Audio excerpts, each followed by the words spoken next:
नमस्कार। उदय लावण्यर top editorial show माटी मनीषर मनर कथा को आपण मानक स्वागत।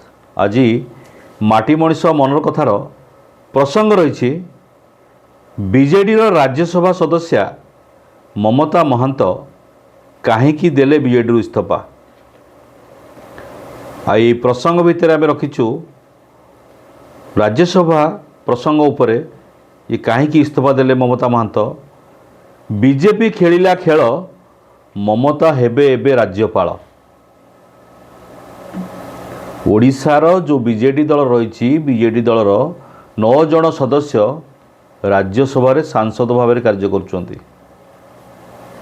आउ चलित निर्वाचन में लोकसभा बीजेडी सांसद संख्या 0 हो जाइछि।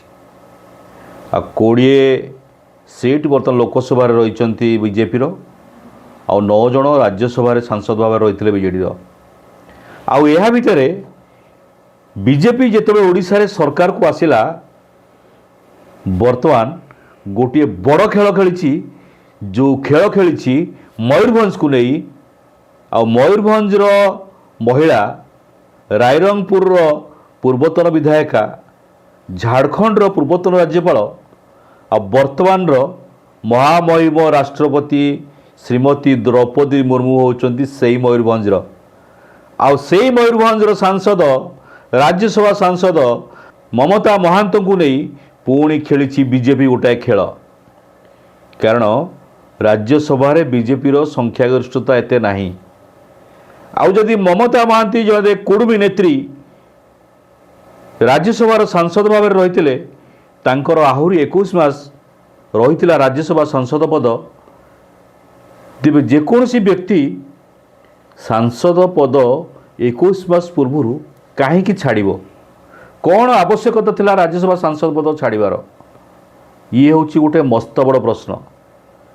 जितेबले बीजेपी राज्यसभा सांसद नहीं ओडिशार 20 लोकसभा सांसद भाव निर्वाचित होती से परिप्रेक्षी में बीजेडी गोटे गोटे गोटी को बर्तमान खसवा चेष्टा करुच्ची बीजेपी।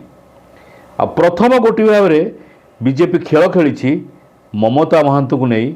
ममता महांत 21 मास पूर्व जड़े कुड़मी नेत्री मयूरभंज जिलार सबुठारु बड़ जो कुड़मी लोक मैंने रोचंती आदिवासी लोक मैंने तांकर नेत्री भाव से काम करते से ममता महांत को वर्तमान बीजेपी गोटी चालना रे अस्त्र करिछि।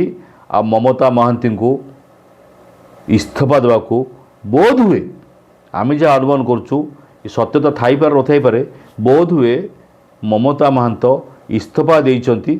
आ ये इस्तीफा देवार पछरे बहुत गुड़े कारण रही।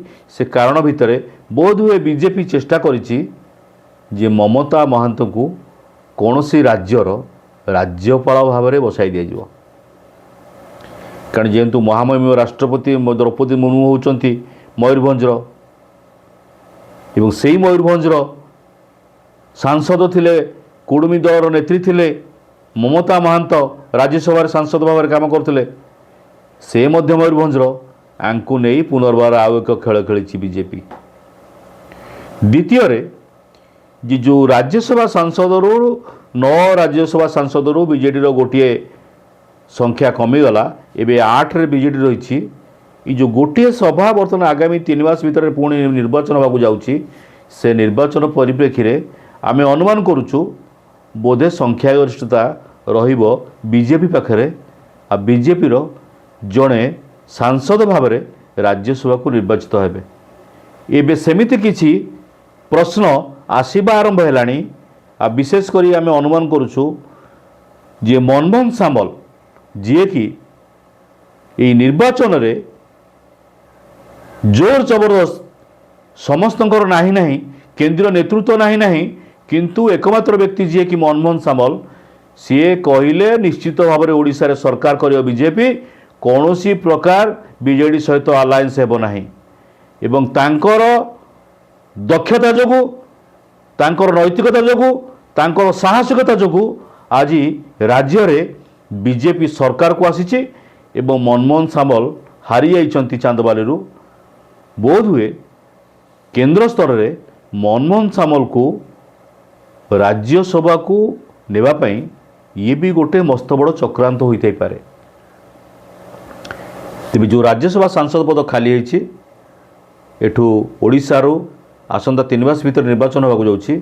एई निर्वाचन में आम अनुमान करुचु जड़े मनमोहन सामल को बीजेपी दल चाहूला बेले अन्य पक्षे जो निमापड़ारू 3 थर विधायक होइतिबा मंत्री होइतिबा समीर दास टिकेट न मिलवा जोगु तांकर 40,000 लोकों को नहीं से बीजेपी रे मिसी जाइथिले। आउ जी कि बर्तमान उपमुख्यमंत्री होइचंती प्रभाती परिडा सबु समय समीर दास को ठारू हारुतिले।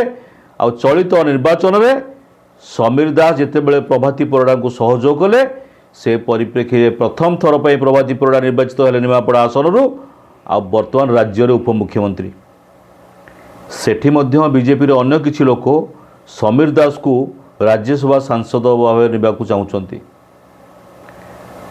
तेबे एठी मयूरभंज पई आसीछि गोटे बड़ स्वप्न। ममता महांत होई पारंती कौन सी राज्यर राज्यपाल, अन्य पक्षे मनमोहन सामल जापारती राज्यसभा को किंबा टिकेट मिल पारे समीर दास को। यह तो आगामी दिन में जना पड़ो। तेबे सबुठारु बड़ प्रश्न होउछि जे ममता महांत बोध हुए जापारती कि कौन सी राज्यर राज्यपाल होई पारंती।